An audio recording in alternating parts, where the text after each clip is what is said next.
नमस्कार, ओम शांति। इंद्रधनुष प्रोग्राम में आप सभी का स्वागत है। कहा जाता है मरे बिना स्वर्ग नहीं दिखता, लेकिन कई बार बिना मरे भी स्वर्ग दिख जाता है। कहा जाता है कि इंसान को संग तार भी सकता है और कुसंग डुबो भी सकता है। ये भी सही बात है। एक चोर राजा के यहाँ चोरी करने गया, चोरी की। राजा के सिपाहियों को पता चल गया कि चोरी हुई है। चोर भागते भागते भागते भागते जंगल में गया, चोरी का जो सामान था वो छुपा दिया और उससे पता चल गया कि सिपाही उसके पीछे लगे हुए हैं। वो गांव के अंदर चला गया। सत्संग चल रहा था। वही एक जगह थी जहां भीड़ थी, जहां बचा जा सकता था। चोर वहां पे बैठ गया, मजबूरी थी।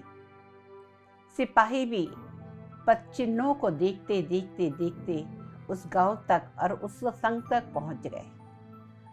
लेकिन चूंकि सत्संग चल रहा था, वहां डिस्टर्ब नहीं कर सकते थे। वो इंतजार करने लगे। सत्संग पूरा हो उसके बाद चोर से निपटा जाएगा। जो सत्संग कर रहे थे महान साधु थे, श्री कृष्ण के भक्त थे। वो अपने सत्संग में कह रहे थे कि श्री कृष्ण कहते हैं 18वें अध्याय में, सर्वधर्मान परित्यज्य मामेकं सर्वं व्रजम अत्वाम सर्व पापेभ्यो मोक्षास्मि मा शुचः। देह और देह के सब संबंधों को त्याग कर जो प्राणी मेरी शरण में आ जाता है, उसको मैं सभी पापों से मुक्त कर देता हूँ और सद्गति दे देता हूँ। चोर के ऊपर काफी असर पड़ा। महाराज और उदाहरण देते रहे कि जो एक बार प्रभु की शरण में आ गया, दिल से उसने मान लिया कि जो पाप हुए वो हुए, लेकिन आज के बाद मैं पाप नहीं करूँगा और मैं श्री कृष्ण के शरण में जा रहा हूँ, तो उसे जरूर मुक्ति मिल जाती है। चोर का मन पिघलने लगा, अच्छा लगा। और जब सत्संग पूरा हुआ तो उसने वहीं बैठे बैठे दृढ़ कर लिया था कि आज के बाद मैं चोरी नहीं करूँगा, क्योंकि ये ज्ञान सुनकर मेरा पुनर्जन्म हुआ है। सारे लोग चले गए। सिपाही तो देख ही रहे थे और उसके पदचिन्हों को देखकर उन्होंने उसे पकड़ लिया और उसे राजा के पास ले गए। महाराज, इसने चोरी की है। राजा ने पूछा, तुमने इस महल में चोरी की है? उसने कहा, नहीं महाराज, मैंने चोरी नहीं की।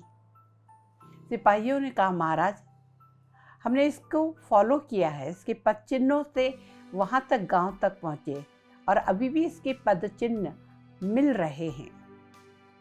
राजा ने उनकी ईमानदारी प्रूव करने का एक तरीका था उस राज्य में कि हाथ के ऊपर पीपल के 2.5 पत्ते कच्चे धागे से बांध दिए जाते थे और उसके ऊपर गरम लाल लोहा रखा जाता था। अगर किसी ने झूठ नहीं बोल रहा है, चोरी नहीं की, तो उसका हाथ भी नहीं जलेगा, पत्ता भी नहीं जलेगा और वो सूत भी नहीं जलेगा। और अगर झूठ बोल रहा है तो जाहिर सी बात है कि हाथ भी जलेगा, सूत भी जलेगा और वो पीपल का पत्ता भी जलेगा।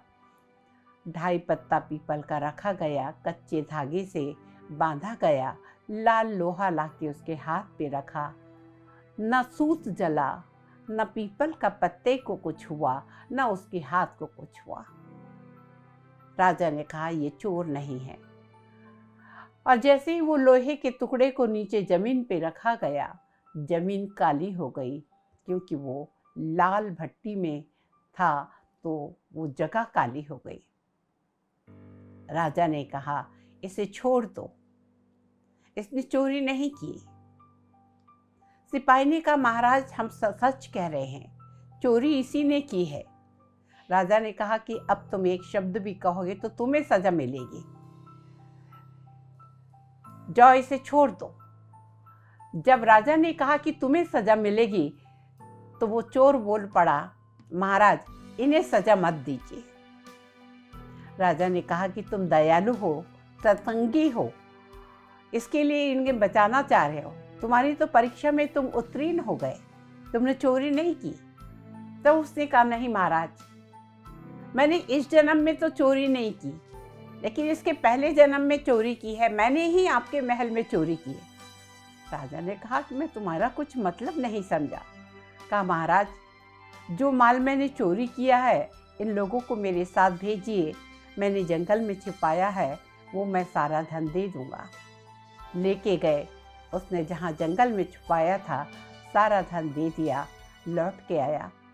राजा ने कहा, तुम्हारी बात समझ में नहीं आ रही, तुम्हारा हाथ भी नहीं चला, सत्य हो गया कि तुमने चोरी नहीं की, फिर तुम कह रहे हो कि तुमने ही चोरी की और सारा माल भी वही है, इसका अर्थ क्या हुआ?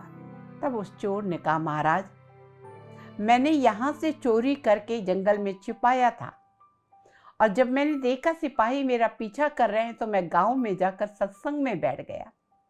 सत्संग में जब तक बैठा तब तक मैं चोर था, लेकिन वो महात्मा जी के महावाक्य जब मैंने सुना कि कैसा भी आदमी पापी इंसान पाप करे लेकिन श्री कृष्ण के शरण में आ जाए, अपने आप को उनके चरणों में समर्पित कर दे, तो वो पापी नहीं रहता।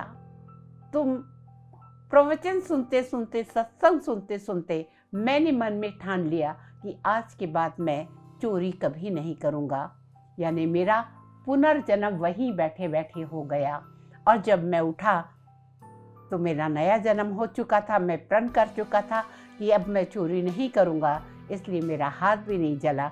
लेकिन मैंने कुछ समय पहले, जब तक मैं सत्संग नहीं किया था तो चोर था, तो मेरा चोरी मैंने ही की थी। तो दर्शकों, ये प्रभाव होता है सत्संग का। एक घड़ी आधी घड़ी, आधी से भी बढ़िया। कहने का मतलब, अगर हम सच्चे दिल से ईश्वर का ध्यान करते हैं तो वो परमात्मा कदम कदम पे हमें साथ देता है। और एक चोर भी अगर सत्संगी बन सकता है, साधु बन सकता है, हम आप में तो सब में ईश्वरीय अंश है, हम सब ईश्वर के संतान हैं। अगर रोज सच्चे दिल से उस परमात्मा को याद करें तो सही में वो परमात्मा इस भावसागर से पार करके हमें सही में जन्म मरण की मुक्ति दिला सकता है, जिसे हम मोक्ष भी कहते हैं।